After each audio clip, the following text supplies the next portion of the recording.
Okay, hello everybody. Today we're here in Microsoft Flight Simulator 2020 in the Cessna Skyhawk C172.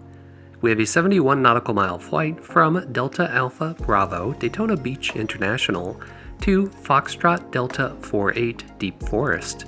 Daytona Beach is home to Embry-Riddle Aeronautical University, and we've got an Embry-Riddle livery for our Skyhawk today so we can depart from the university. Should be an awesome VFR flight. So let's hop into the pilot's seat and get started. Alright, we're parked right here on the ramp at Embry-Riddle. Let's get started. So head down, make sure all of our switches are off except for the beacon. Parking brake is set, throttle and mixture to idle cutoff. Trim is to take off. We'll push in the fuel shutoff valve and set the fuel selector to the center position. Next, we'll turn on the battery. We'll verify that the prop area is clear. It looks clear. Now we'll check fuel quantity left and right. We got just above half a tank, which is adequate for our 71 nautical mile flight. We'll crack the throttle. We'll bring in the mixture a little bit. Turn the fuel pump on. Turn the fuel pump back off. Feet on the brake. Clear prop. Keys in the ignition. And we've got a good start. Bring the mixture into full. Bring the throttle up to about 1,000 RPM. And we'll check that we've got fuel pressure, and we do have fuel pressure, so that looks good. Everything is stable, so now we can lean the mixture for ground operations. And we can head down here, turn on our taxi light and prep for taxi, turn on avionics bus 1 and bus 2. That'll boot up the Garmins. While they're booting up, we can head down here and turn the transponder to standby. It's squawking VFR 1200, although we're going to get a squawk code because we're departing from a class Charlie. So we've got the real life HOTAS. Wind 110 at 7, gust 16, visibility 10, few clouds 4,500. Temperature 31, dew point 25, Daytona altimeter 2999, visual approach runway 7 left and east, landing and departing runway 7 left, runway 7 right. Simultaneous departures, arrivals and approaches being conducted to parallel and intersecting runways. Notice air mission, multiple cranes in the vicinity of Daytona Beach International Airport. Following distance remaining signs out of service, runway 16, 4,000 foot and 1,000 foot signs. Runway 34, 2,000 foot and 5,000 foot signs. Windsock for runway 16 out of service. Runway 7 left, glide slope out of service. Drone 0.48 nautical miles south-southwest of Daytona Beach International Airport, service to 200 feet. Landed all toward operations in effect. All departing aircraft contact clearance delivery 119.3 prior to taxi. Advise on another contact with information. Echo. Daytona clearance, November 405 Echo Romeo is a C172 slant golf. We'd like flight following destination Foxtrot Delta 48 Deep Forest at 4,500 with information Echo. On departure fly runway heading, maintain VFR at or below 3,000, departure frequency 125.8, squawk 2313, November 405 Echo Romeo. Alright, I'll open up for flight and take you through the flight brief. So Florida, once again, is a mess of weather, particularly at the south. You can see we've got storms going on, you've got convective sigmets, which are the red polygons, and a bunch of pyreps for turbulence. We've also got some weather going on at the north and on the western shore, but on the eastern shore in the center of Florida, it actually looks pretty good, and fortunately that's where we're departing from, out of Daytona. If we bring up the weather for Daytona and look at the forecast, which is the TAF, you can see it actually looks pretty good. Everything's green, it's VFR, you've got winds up to 9 knots, scattered at 4,000. We do want to fly at 4,500, so we'll keep an eye on that. You heard that runway 7 is in use. We're here at Embry-Riddle, which is near the intersection of November and Echo, so we're probably going to get a taxi along Sierra to the runway 7 right hold pad, I would expect, for a 7 right departure. On departure, we're flying runway heading until we get to the shore, and then we're going to follow the shore pretty much to our destination. Our first waypoint will be Ormond Beach, then High Point. Next will be overflying Northeast Florida Regional, which is a class Delta. If you look at the airspace though, it goes up to 2,500 and we're flying at 4,500, so no problem. We'll be out of their airspace. Then we'll look for Crescent Beach. And finally, we'll turn at Point Verdure Beach, which is a VFR reporting point, overfly Deep Forest, look for the windsock and figure out which runway we're going to use. 1836 are the two choices. and I can see that I have a low voltage light on. That happens sometimes with this mod if RPMs are low, so we'll see if that goes off when we do the run-up. Daytona ground, November 405 Echo Romeo, Embry-Riddle, taxi with Echo. Taxi and hold short, 7 right, via November Whiskey Yankee Sierra. And I could draw that on my iPad so I can keep track of that. Alright, and I think I found the source of the low voltage. I never turned the alternator on. Whoops, that's why we should follow checklists. And there we go. So we're on our way. You can see we've got a bit of wind. You heard it was gusting up to 16 knots there. And we've got multiple runways to cross here, so we have to stop and hold short at each intersecting runway and contact ground to get permission to cross. Coming up to our next one here.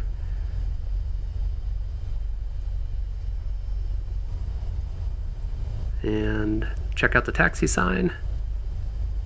Whiskey Sierra. Okay, Sierra. Hang a right on Sierra here. And up on the right here is a hold pad, so we'll do our run up here. I love when there's a little area to pull off to do a run up. So we'll check that our flight controls are free and correct. Next to do our mag check, we've got the RPMs at 1700, mag left. Got a good drop, back to center. Get all of our lights on, so we'll turn off the taxi light, turn on the landing light, bring our strobes on now.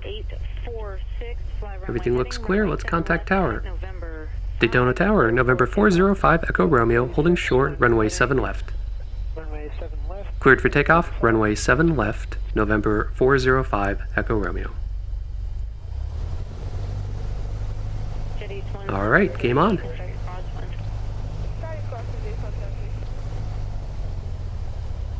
So you heard winds were 7, gusting 16. Sometimes that's a challenge in the sim on takeoff. We'll see if we go all squirrely. And I've got a lot of stutters here, and I actually think it's a combination of just the taxing of the photogrammetry on my system and the detail of this payware airport. Hopefully once we get away from this area, it'll smooth out a bit. Alright, airspeed's alive, engine gauges look good. Struggling a little to keep center line here, 55, and rotate. Okay, we're up. Let that smooth out a little bit. And while we are departing, I'll give you a quick update on my real-life flight lessons. So it is so frustrating, but I haven't flown in 3 weeks. Part of it is I was on vacation, then my instructor was on vacation, and then the next week it's just been atrocious for weather. We've had tornado warnings here, so I had 4 flight lessons scheduled last week and got to do none of them. This week, 2 lessons have been canceled. The third one I have scheduled. On the one nice day, a TFR just popped up because the president is visiting a couple miles from my flight school. So it's like a no-fly zone, right, for a presidential TFR. I just can't catch a break. So next week will be the next lessons. I will keep at it. I do have a short clip for you, though, from one of my last lessons, and it's an example of why I need to keep practicing. For Zulu, wind variable 3, visibility 7, sky conditions, sheet clouds, 4,700.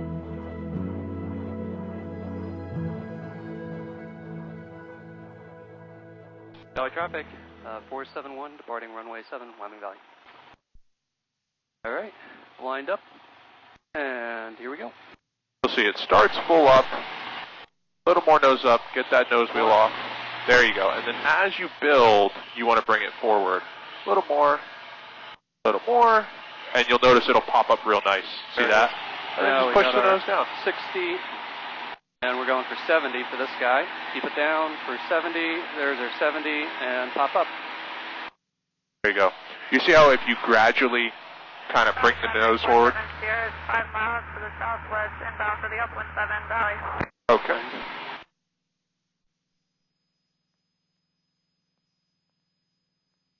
Hang on. Get slow there. Why are we slow? Because of the flaps. Oh. Just don't forget that. Once you clear your obstacle, bring them up. There you go. Now you're climbing. Now you got speed. Alright, we are on track. Let's sit back and enjoy that awesome flight simulator scenery.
Alright, as we get everything shut down here, I'll take you through the flight brief.